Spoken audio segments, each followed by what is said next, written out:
Awesome. Well, welcome everybody to the Fashion Revolution Community Call. We are so happy that you're here, and we really look forward to the next hour of community and connection. My name is Sarah Forsyth. I use she, her pronouns, and I'm your community co-manager alongside Madison. Hi, everyone. Welcome. My name is Madison, as Sarah mentioned, and I use she, her pronouns. Thank you for joining us tonight on the special community call. We are partnering with our education team, which is super exciting, and policy on the topic of careers in fashion policy. So we have two incredible guest speakers with us today who have decades of experience in this topic, and we will introduce them in a little bit.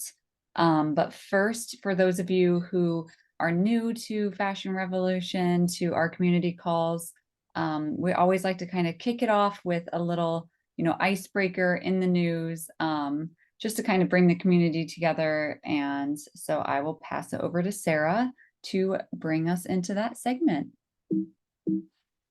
Awesome. Thank you, Madison. So yeah, we usually like to kick off the call with a news story. Tonight's news story is less of a news story and more that I wanted to share a couple of tools that I came across recently that I think this group would appreciate. So the first one is the fashion footprint calculator from ThredUp. So ThredUp recently launched this tool on their website, and it's essentially a survey that you can take and you can find out which clothing habits actually have the highest impact and calculate your own fashion impact. So I came across this randomly recently and thought it was really cool. And it also, as you're taking the survey, it has educational tidbits along the way. So the reader can learn as they are calculating their impact. So I thought this was cool. Just wanted to share. And I also wanted to note that the responsibility to lessen fashion's impact is not entirely on the consumer, but also on brands, government, and other stakeholders, which brings me to our main topic for tonight, which is fashion policy. But first wanted to share another quick resource, and that is the legislation tracker from Hey Fashion. And I just came across this yesterday, and it's basically a website tracking all the different fashion-related legislature going on, both in the US and the EU. You can filter either country. So the screenshot here I have is just the US. It's missing a couple of important legislation, but they have noted that they're continuing to update it as time goes on. So just wanted to share this resource with you all, as we've all noticed that there's increasingly more and more legislation happening here in the US, as well as in the EU. And this is one place that you can keep track of everything and stay up to date with what's going on. Awesome. Thank you for sharing those, Sarah.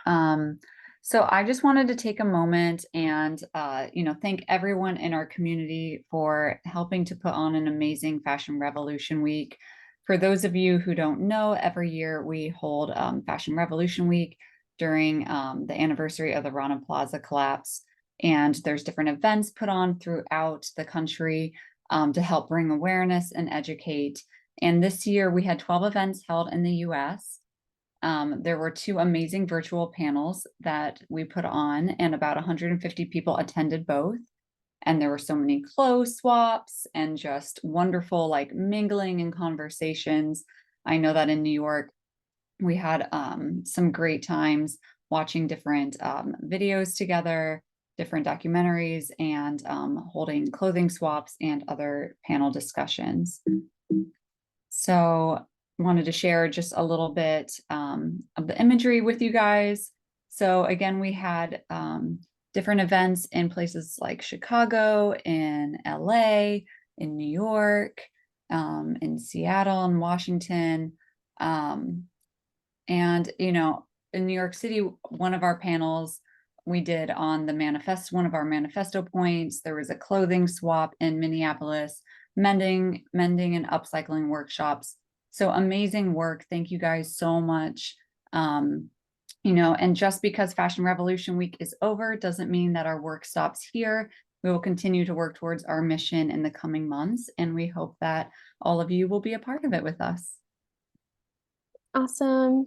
Thanks so much, Madison, for that recap. It's so inspiring to see all the great events going on in our community. So next, we're going to move on to our main topic for the evening, which is fashion policy. And we are blessed to have Kelly here. She is our Youth Ambassador Program Manager for Fashion Revolution. And she'll be introducing this topic and giving us an overview on fashion policy. So with that, take it away, Kelly. Yeah, hi guys, I'm Kelly. Like Sarah said, I help run our student ambassador program. So if anyone on this call is interested in joining, I can like put my email in the chat if you're interested. So I'm gonna do like a really short overview of fashion policy and law. I like obviously I'm not going to go into everything. Like it doesn't make sense to a government 101 class here, but just like a little context for our speakers. So I'm going to go over what is policy, what is fashion policy, what is fashion law, some jobs in fashion, in like policy and law, and also jobs that can contribute to policy and law, as well as resources in education. Go next. So basically, I'm gonna kind of give like a basic definition of policy. So like policies in general are actions that are taken by the government to kind of achieve a certain outcome. And these can include like rules, regulations, laws, and executive orders. So basically, like policy kind of outlines what we want to do. Like think about when we say very generally like climate policy, it's like, okay, we want to have policy that addresses the climate crisis. And then we use policy tools to kind of work on addressing that problem. So these are all a lot of different policy tools, but law is actually one of them. A lot of times we talk about fashion policy. We all, like when we talk about policy, we talk about public policy because it's like overall very broadly encompassing and it encompasses a lot of like public issues. So yeah, so next is actual law. So law, like I said, kind of falls under public policy and is a way to like achieve one of those like outcomes. And they're more formal and they're like rules with more consequences. Like policies can tend to be like very weakly enforced, but a lot of times like laws have consequences if you are not following those. So these are like meant to implement justice. And a lot of the time, fashion law specifically relates to like intellectual property rights, contracts and commercial transactions, employment and labor laws and customs. And now it's increasingly including things like human rights, stuff like that. Like think about like the Fashion Act, the Fabric Act, Garment Workers Act, like those are laws that work more towards like people and the environment, and kind of moving away from like those copyright laws that obviously still exist. So what's the difference between policy and law? Like there's not really like I wouldn't say like there's a difference. I would say that like I said before, policy is more like overall encompassing and law kind of falls under that, and laws are definitely a lot more enforceable and they're more formal as a system of rules. And like policy is basically like what the government wants to do, and laws are a tool that help us like work towards that outcome. So with that, like with that in mind, we can move on to the next slide. So some examples of some fashion policy jobs, like so these are some that I kind of came up with. Obviously, there's way more than this probably. But some direct jobs like in government, like think of like lobbying. I went with for the Fashion Act to go lobby in Albany. Like that is a way I'm directly working with legislators, stuff like that. There's also nonprofit jobs. Like there are a lot of nonprofits that are focused on labor and sustainability that do a lot of advocacy work. Like that's a way to kind of do advocacy work without being in government, because I know that that's obviously really attractive. Like that was what attracted me to nonprofit work, was I didn't want to necessarily work directly in government.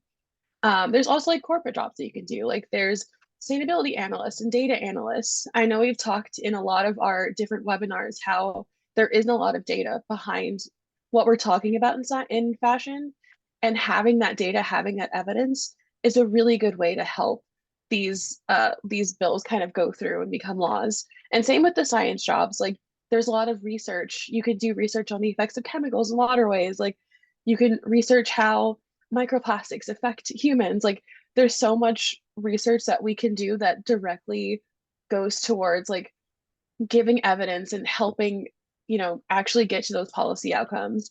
And there's a lot of like also self-employment. There's also consultancy jobs. Like a lot of people have no idea like where to start with fashion policy and law. Like it's, consultancy is a good way to kind of get in there.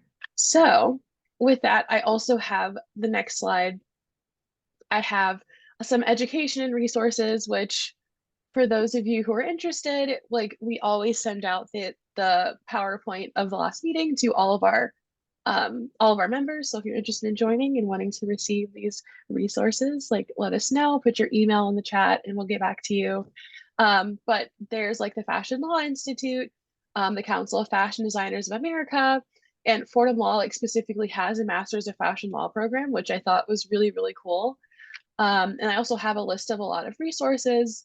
Like there's toolkits. The UN actually has an Alliance for Sustainable Fashion that brings a lot of NGOs together to deal with like the environmental and human rights problems that are in the fashion industry, which I think is so cool. And there's also like ways to volunteer. Like I said before, like advocacy is a huge part of like policy. So like obviously Fashion Revolution, like we've contributed to a lot of like advocacy work, and these other organizations do the same thing. So there's a lot of ways to get involved in fashion policy and law that aren't necessarily in government. So that's what I really like, is that there's so many things that contribute to this. So with that, we can move on to our next slide. So really excited to introduce our two speakers, if they can just kind of like tell us a little about themselves. So we have Bettina Baumgarden and Jennifer Fisher-Clay. So if you guys can unmute and just kind of like, give a short introduction, and then I have some questions for you guys. Okay, I can go first. Can everyone hear me okay? Great. I'm Jennifer Fisher-Clay. I'm based in Washington, D.C. I started my journey on Capitol Hill, serving as a policy advisor for a member of Congress. During that time, that's when I learned a lot about policymaking and sort of the process of legislating, which made me an effective lobbyist to this day. I've been lobbying for over 15 years now, all over the place, but mainly in healthcare, but I always had an interest in fashion. And so I tried to find ways to kind of merge the worlds of policy, advocacy, and fashion. And so I launched a firm, the Fisher-Clay Group, that's an advocacy and social impact firm with a focus on fashion.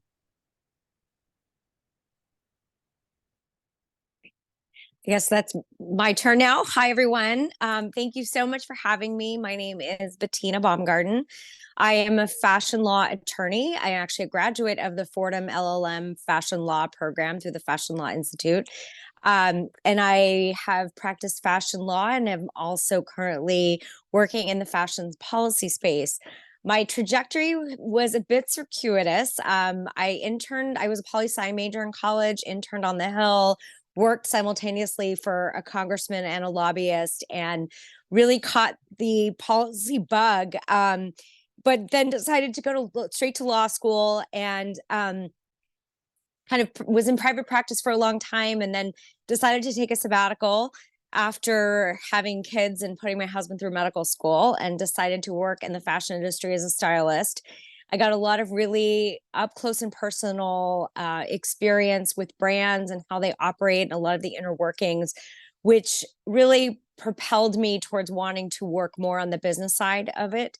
As many of us encountered during COVID, there are a lot of disappointments and a lot of tragedy, but there were also some silver linings, and the Fordham LLM program was one of them. It became available online because I live in the Bay Area and wasn't otherwise able to attend in New York. And so I matriculated there this past May. I was simultaneously working in-house at the RealReal, where I became involved with several different sort of government related entities and issues. I was sort of the policy liaison, if you will, from the legal team, and got involved in a lot of the policy work that the RealReal at the time was involved in and is still involved in. And then once I left the RealReal, was working with an organization to effectively infiltrate Washington and trying to insert fashion into all of the relevant conversations when it comes to any kind of environmental policy. And now I am working alongside Maxine Bada, who is the founder of the New Standard Institute, which along with Senator Alessandra Biaggi and Assemblywoman Kellis is promulgating the New York Fashion Act, which is the very first piece of fashion legislation introduced in the United States. It's really a privilege and very, very long overdue that the fashion industry has managed to escape and fall under the radar of legislation, which is why it's such an important topic. And I thank you all for dedicating this time, and Jennifer, to your work as well to these issues. So I know we have a lot of like, especially early career people on here. So maybe you guys could talk a little bit more about how you guys started, like maybe what you guys did in school, just kind of like how you initially got into policy work and in the fashion industry.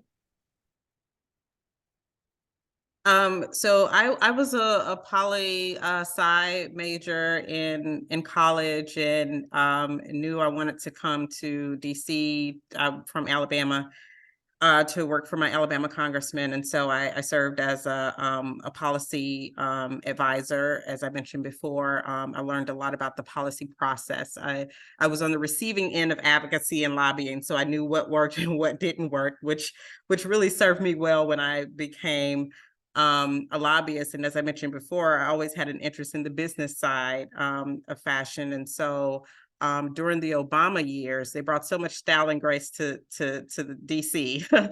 And so I used that as an opportunity to launch an online publication to raise visibility for a lot of the emerging fashion talent here in the district.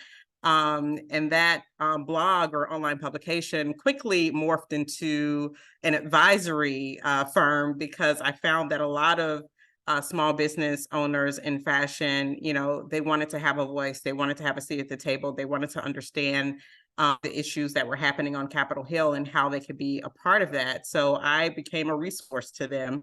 And then from there, I served on a number of fashion nonprofits, on the board of a number of fashion nonprofits here in the district, where we organize advocacy days on Capitol Hill to facilitate discussions between the small business owners. Because when you think about, who's being represented on Capitol Hill, a lot of times it's the big interest. It's not the small players. And so we use that as an opportunity to talk about some of the issues that were affecting these fashion designers in these smaller spaces.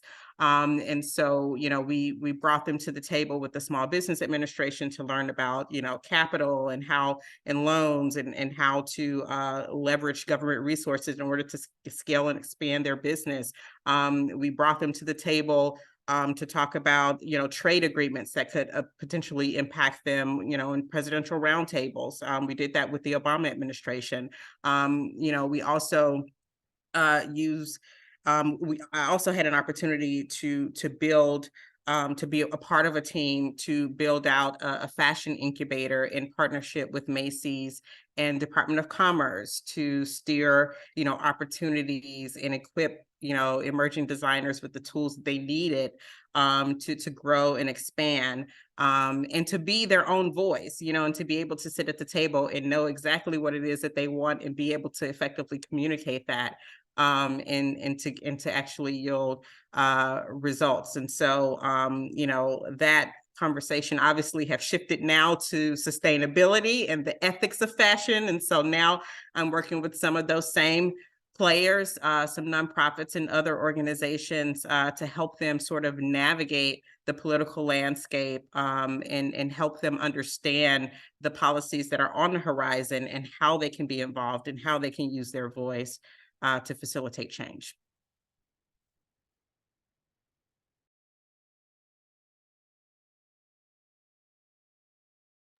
Sorry, I wasn't sure. I guess I had to unmute myself. I apologize.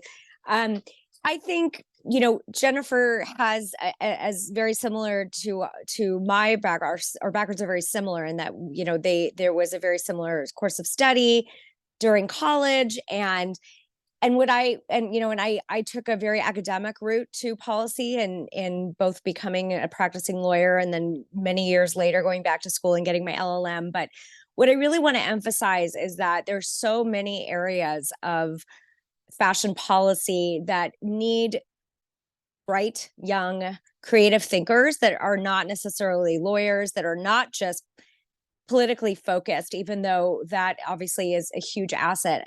So much of this area is burgeoning and it's new because people don't know about the impact that the fashion industry has had and will continue to have if left unabated on the environment. The fashion industry is on target by 2050 without regulation to be the fourth largest contributor to carbon emissions. And the fact that there's not a single piece of policy out there yet nationally, certainly not as the Fabric Act is sort of making its way through the House. So there's a lot of bright minds that are needed. We need scientists. We need creative thinkers. We need people who have on the ground experience with recycling and with upcycling and with manufacturing and who have been in the garment factories and understand the process top to bottom. And so, there's so many different ways to get involved. And one of the things that I would like to see more of is young people really honing their and leveraging their skill sets to focus on the areas of this that they're interested in, whether it's contributing to, the climate research or, helping develop the statistics that are lacking, as Kelly mentioned, that can really, really pack punch around educating our legislators, both on the state and federal level, because they don't know. When I was working with resale and rental companies, we were contacting and having early conversations with members of the Energy and Commerce Committee, and of the maybe 30 representatives that I spoke with, none of them outside of the ones who were in states like California and New York had any idea of the gross scale that that fashion operates and the global impact that it has on our environment, on health and welfare, on exploitive, the use of exploitive labor, the fact that Rana plazas are happening all the time. There was another recent incident not even a month or two ago, and it's falling on deaf ears. And so, as I said, there's a lot of different ways to contribute. I think you just need to really hone your skill set, figure out what areas you're interested in, because that will create longevity in whatever career you end up with. And then really assert yourself as an expert, whether that's publishing through traditional means, whether that's starting a blog, whether that's, leveraging all of that with social media. The one thing I will say about the younger generations is that there's a lot of reliance on social media and TikTok, the TikToks and the Instagram and all of that.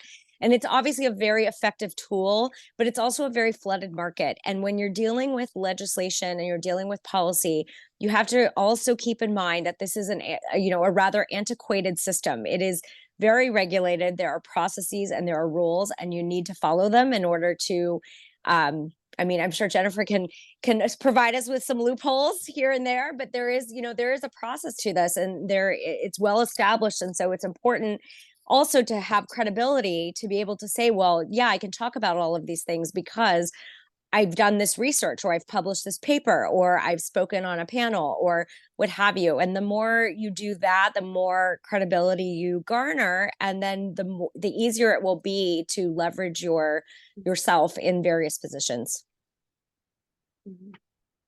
Great. So my next question, which I'm kind of going off script a little here, but I'm really curious, is especially I know, Jennifer, you can answer this too. Especially since you've been on the Hill and stuff like that, how has reception to these fashion issues changed in the last few years? I know I'm also from the DC area, and I know especially a few years ago, people's fashion, okay, you want to dress nice, okay, whatever. But yeah, how has reception changed in the last few years, especially with people us and Remake and everything, talking more about those environmental and human rights issues that kind of go along with the industry? I think that, education is really important when it comes to Capitol Hill. I mean, when you think about all of the interests that are represented every day on Capitol Hill, I mean, thousands of groups go to the Hill, right? And so, you can't expect to walk into office and for members and staff to automatically understand your issues and what you're all about. And so, with fashion, it's not as intuitive as many would think. These are a lot of the big issues that people are tackling every day around the kitchen table. When we talk about climate, when we talk about workers' rights, when we talk about all these things, these also impact the fashion industry as well, right? And so, going to the Hill and continually educating these members about, hey, this is how fashion is impacted. Fashion not only is about the aesthetics, it represents families and constituents and people who need to work for a living, who need to be treated fairly,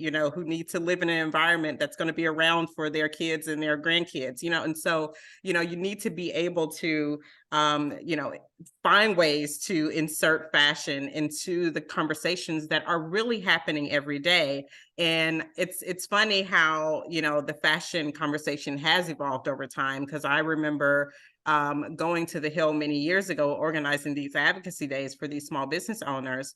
It was like a foreign thing, to talk about, fashion but it was fashion in the mainstream. Like, these are small businesses who need access, who need a voice at the table, who are talking about everyday issues, but no one really thought about fashion. And so, we use that as an opportunity to kind of educate and also work with members of Congress to organize a fashion caucus, right? So we had some champions in Congress, former Congresswoman Maloney and Nadler and a few others, who we got them to come together to form a fashion caucus. And they were sort of the census of everything, that moved through Congress that had an impact on fashion. And we knew that they were going to champion a lot of our issues as they were moving through.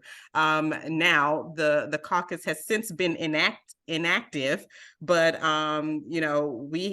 this is an opportunity now to continue to activate this caucus so that they can now be more involved and they could sort of be our champions as things are moving through Congress that impacts the industry. If I may add to that, Jennifer, I concur wholeheartedly that the conversation has changed, and I think education is critical, as she noted. I will also say that part of the problem is that fashion is really relegated to this kind of bubble of glitz and glamour and red carpets and and the Oscars and celebrities, and there is such a dark side to fashion that I think has remained behind closed doors for all of the reasons that all of the bad things in the world, like the Harvey Weinsteins of the world and the whole Me Too movement, it's always been there, but nobody's shown the light on it. It did not get the attention that it needs to. And so I think, to her point, and it really is about breaking it down and breaking down those stereotypes and making it a humanitarian issue, in that it's not just a runway issue. It's not just because it's on a rack. It is actually it impacts everyday life, every area of law. That's why there's an LLM program. If you think about it, the t-shirt you're wearing or the jacket I'm wearing, the fabric was imported. It was, so you're dealing with international trade law.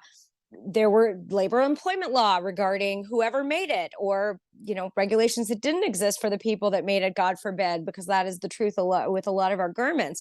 It is contract law. It is constitutional law, believe it or not. It's, the regulations around labeling is there's a large element of First Amendment law that goes with that, not to mention, the US code. So it touches every aspect of the fashion industry. So tying it to an American's everyday life, i.e., the fashion industry brings jobs, it brings there's healthcare, there's worker safety, there's OSHA issues, there's everything that relates to what the average American citizen deals with on a daily basis, has been a real, I think, connection point for to when speaking to legislators and on these issues, because again, they relegate it to that's a glitzy glamour problem. There's not really a problem with fashion. So when you're able to bring it down and I will highlight, actually, because this is really where my point is going, is that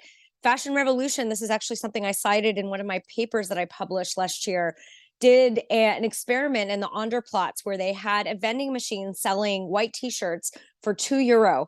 And they showed a line of people waiting to purchase. And at the time of purchase, when payment was remitted, a screen popped up that said, "Let me introduce you to," and they introduced a young garment worker, and they showcased the horrific conditions under which she was working, the pennies on the dollar she was being paid in the most inhumane conditions and working 30 days in the month without a break.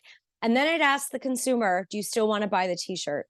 And the video showed one consumer after the next donating the money instead of purchasing the t-shirt. And it is that type of work and that type of, really being confronted with, this is a you problem. It's not a someone else problem. The $5 t-shirt you thought you got a great deal on was probably, the young person, likely a woman who made it, probably got paid pennies to make that t-shirt. And that was probably over the course of an hour making hundreds of them. So when you're able to bring a humanitarian side to it, I think that resonates really well with leaders. And I think that is how it's changed and how it's changing, thanks to work Jennifer's doing and a lot of my colleagues are doing. And I'm grateful for that, because it's much needed.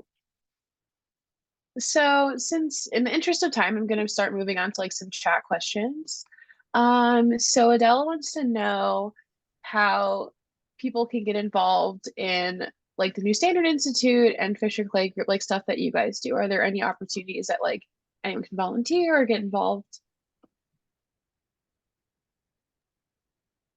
Well, we do a lot of work with you guys with Fashion Revolution. So you're on the right track. We do a lot. I do a lot of partnerships with you guys in educating members of Congress, educational campaigns and things like that, writing members of Congress. And so that's something that I implore you to get involved in at the grassroots level. Fashion Revolution is doing a lot of great work on that level, and we want to do even more. I serve on the board, the U.S. board of Fashion Revolution, and so we have a lot of things that we're working on right now that hopefully will bring you guys more on board, so that you can be more involved in the process on the ground.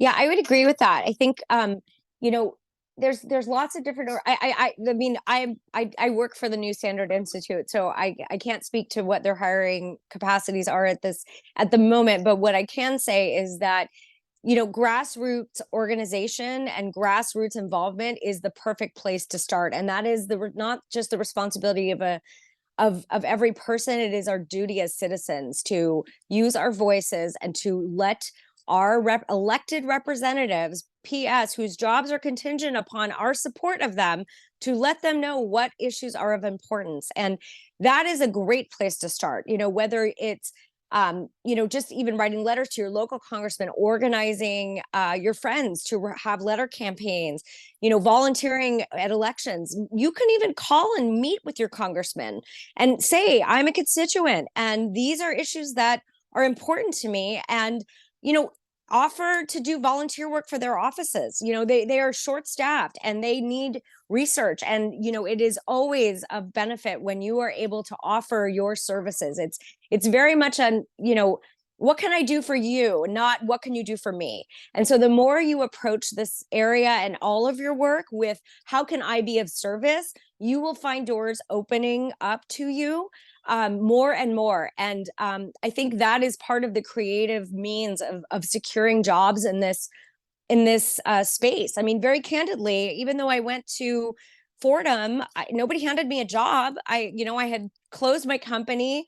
I had practiced law for 17 years, but I hadn't practiced law in over 10 years. And I had to start from the ground up. So despite, the letters after my name, which represent degrees and a lot of years of blood, sweat, and tears, trust me, we all have to start somewhere, and you should never be ashamed or feel that you deserve anything in this world. We all have to work to earn it. And so those are great ways to get your feet wet and really get involved, that can really help build your network and really start allowing you to connect with other people, and that will lead to things. It's really about just getting involved. Yeah, and So I would that's, say, oh, go ahead. please. Yeah, thank you, Bettina, for that. Yeah, those are all great points. And I would add that, fashion policy is a growing space. Like, it's just kind of new. I mean, it shouldn't be, but it is, for a lot of people. And so it's an opportunity to kind of find your way and find the thing that you're good at, and really just run with it. And as Bettina mentioned, starting from the ground, there's nothing wrong with being an intern, nothing wrong with being a fellow, at a think tank, because there's a sort of a gap in research when it comes to a lot of these issues, right? And so we have to build a body of research around these issues in order to properly educate those who are in a position to make policy changes. So find the thing that you're good at, find the thing that you excel in, and really use that as an opportunity to get in and find your space. Yeah, and again, make yourself an expert. Make yourself an expert, and that is about educating yourself, and writing about it and repurposing it. If you write a paper, then write a column, then do a podcast, then maybe do a social media post. There's so many ways to repurpose content to leverage your visibility in that regard. But I agree in that focus on what you can bring to the table, and you don't have to be an expert in everything, but you need to be an expert in what areas really pique your interest and that resonate with your skill set. Yeah. I think I did a good job of actually answering Kim Warner's question. So I hope that answered your question, Kim. The other question we have is, how do we get legislators to do events to educate them, or maybe comm strategies to get them to notice? I mean, it's contact. I got muted. I was just going to say again, their jobs are contingent upon what their constituents value and what issues are salient to their constituents. So the more constituents that write, XYZ representative or state senator or assemblyman or even your municipal leaders and say, hey, I'm really concerned about this. I've noticed just in the trash bins, how much excess packaging there is and how many returns there are to Amazon, and how our stores are empty, and why is there so much polyester, and the more you talk and raise these issues, and you don't have to ask them to create an event, you could create an event. Why don't you create an event and invite these leaders to come and to learn and to experience? And sometimes they will and sometimes they won't, but quite honestly, the legislative aides are very responsive, and that is their job, to liaise between community and the respective elected leader. And so, again, if you don't see it happening, create it yourself. This is such an opportunity for proactivity and for taking initiative. So I would encourage you to, hold on to the reins and just start doing something. Not everything requires planning in this generation. You just start taking action. Yeah, I would agree. And, as a constituent, you can always request a meeting, first and foremost, but you can also attend town halls, learn about what's happening in your community, get to know your member of Congress, your representative, introduce yourself. Sometimes when they're in the district, you're able to get more face time, and they're able to listen a little better. I don't know, but I guess because they're at home and they're meeting and they're talking to their people. And so, you know, being visible in the community, I think, is really good. And as Bettina said, you know, create an event for them to come to. If you are hosting a recycling event or something like that, you know, reach out to the member of Congress or to their staff. And if the member is not coming, the staff will participate if they can. So just find ways to create the opportunities, and they will come, and engage in a lot of coalition work. You know, there are a lot of big coalitions around these bills that are pending in Congress right now. You have the Fabric Act. You have a lot of groups and citizens who are involved in mobilizing around this particular issue. You have some other fashion and apparel bills that are pending right now that has the backing of a lot of groups, a lot of diverse organizations and members. And so get involved in these coalitions, because through these coalitions, you know, they can host events and you can be involved. You can play a leading role in those events and get to meet members of Congress and get them to notice you and the issues that you care about. This is really great. I think we have time for like 2 more questions. The issues are so widespread. How are lobbyists prioritizing and ensuring that it helps people globally, since the fashion business is global? Do you want to take that, Jennifer? I'm sorry. Or do you want me to start? Yes, you start, because I'm not clear. I mean, I can speak to the first part. Again, though. I'll read the question one more time. So like, since like fashion issues are so widespread, how are lobbyists prioritizing ensuring that it helps people globally? Like, because it is such like a global business.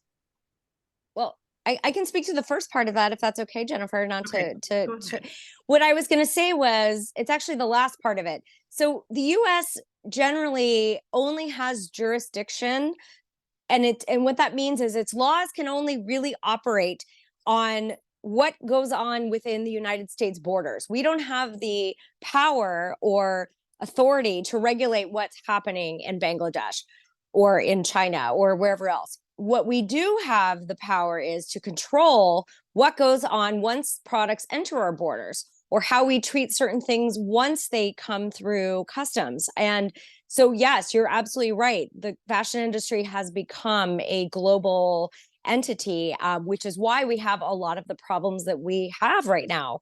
The GDP of the US used to be, I think it was like 60 or 70% was tied to the textile industry. And after NAFTA was passed and globalization took off, and, you know, wide eyes of profits, everything got shipped overseas, including the industry itself. And so, you know, again, one of the things that we do have control over is not only how we regulate and how we manage, which PS doesn't exist either. That is in part what the Fashion Act in New York is trying to accomplish.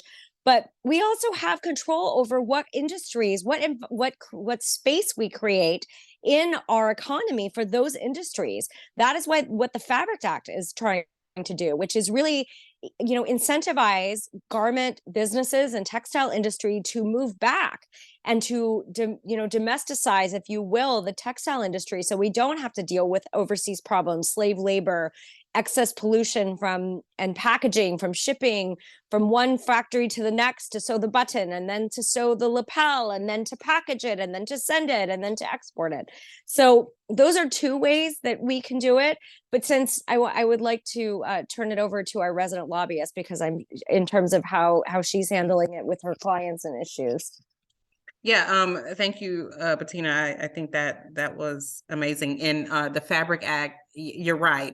There is a tax credit to incentivize manufacturing leaders to move operations back to the US.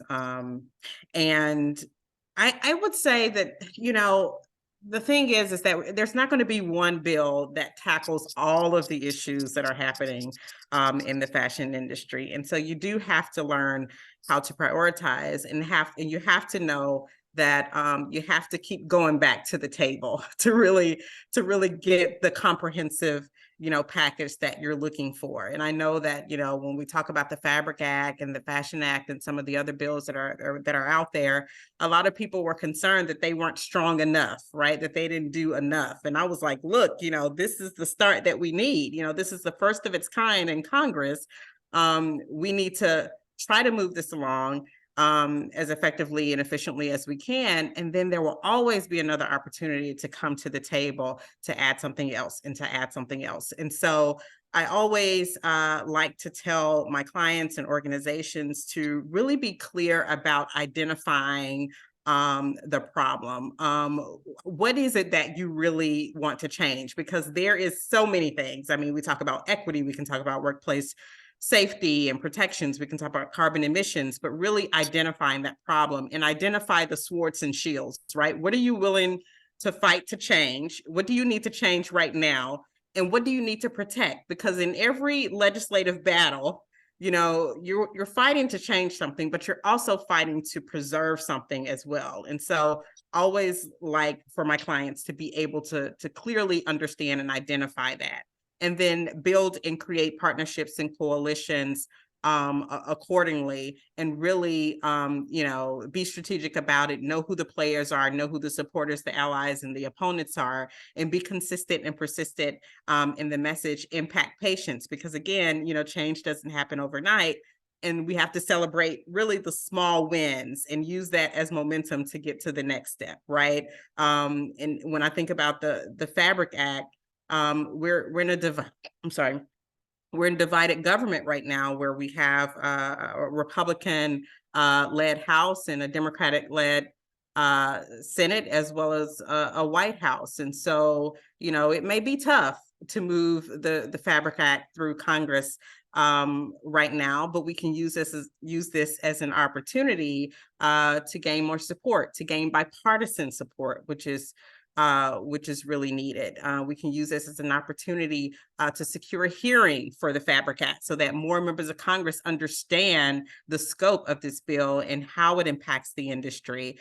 We can try to secure a markup. So these are the small things that we can do in the meantime to get to that bigger picture. But yes, really clearly understanding, I'm sorry, I'm all over the place, but really understanding what it is that you want to tackle first, and know that you always have an opportunity to go back to the table to address the other issues. This was so amazing. I wish we could get to all the questions in the chat, but we definitely are out of time. But thank you so much, Jennifer and Bettina. This was so great to hear from you guys.